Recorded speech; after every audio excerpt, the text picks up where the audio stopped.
Hello again and welcome back. In this episode the only thing left is really the boss rush for the whole entire game. This is something that's been in almost every single Megaman game since Megaman 3. There's not going to be a whole lot about what goes on in the video in this one, since it's pretty much going through what I've already killed before.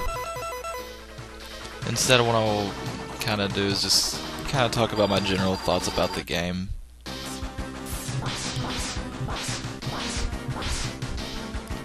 One thing I didn't really much care for in this game was just the lack of amazing weaponry. I mean, there was still a variety as usual, but half the weapons in this game seemed like there was something so much better in other games.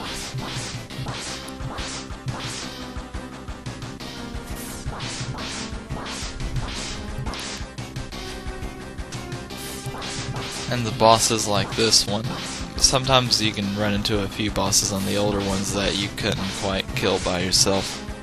In this one, it just seemed like the bosses were absolutely a joke with the weaknesses, and without them they seemed, I wouldn't say that they're impossible, but they were a lot more difficult than the other games.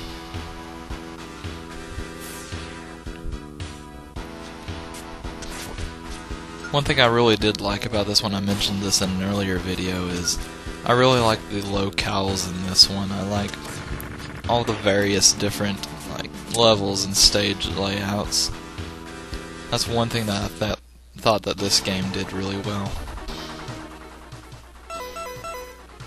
The story in it is a little bit messed up, though. At this point, this is where it first began to get a little bit stale after the third installment revealing that Sigma is the ultimate enemy. Some of the bosses I didn't really care for either. This is an example of one of them. I don't think that anything regarding sewage or trash or any kind of just displeasing garbage should be a boss. This also applies to Junkman and I can't remember the one from Megaman 4 right now.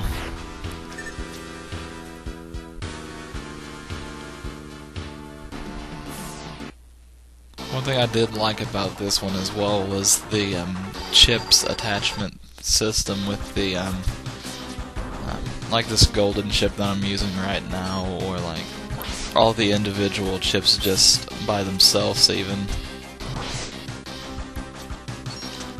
I remember fighting this guy. Whenever I first did, I was expecting him to have a lot of blizzard-based moves like Chill Penguin, but then he ended up just pacing the room back and forth.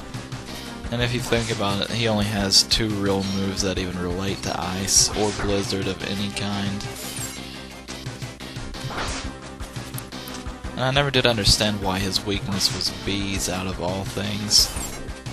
I figured that one would have been something like maybe Gravity Beetle or something, but I don't know.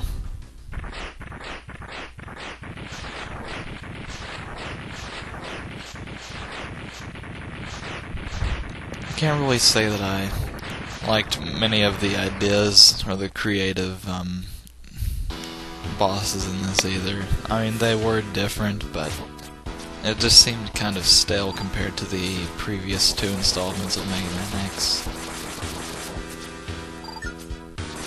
One thing I did notice about this one is it had an extreme taste for fish and insects in this installment.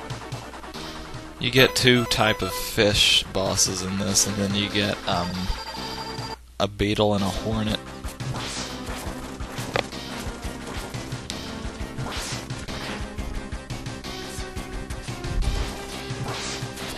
Although that's probably one of my more favorite weapons actually, the Tornado Fang. It's a little bit difficult to use at times, and it's hard to have in many situations where you can use it effectively, but on the bosses that it does work against, it gets the job done.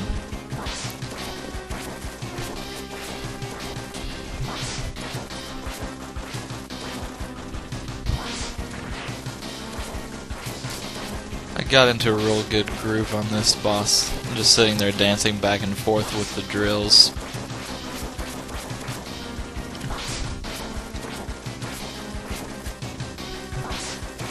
People have always said, and I know a few people have told me this, their favorite thing about this game is the music, and I have to disagree with that as well. I'm not going to say it has bad music, because it definitely doesn't, but there's so much better music in the other games. Personally, my favorite game and my favorite music from one of the games was Megaman X, but I guess I'm just old-fashioned like that.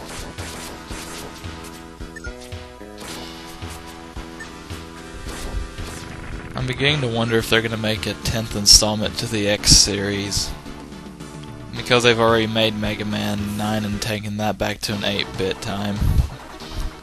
So I wonder if they'll do the same thing if they make a Mega Man X10. I think that would honestly be a really good idea. This is probably my favorite boss, as pathetically sad as he is with his weakness. Even without his weakness, he's not too bad. The biggest thing to watch out for is if he throws that black hole up at the top of the ceiling. Then you just have less space to jump away from him. But if he uses weakness, he can't even get that out.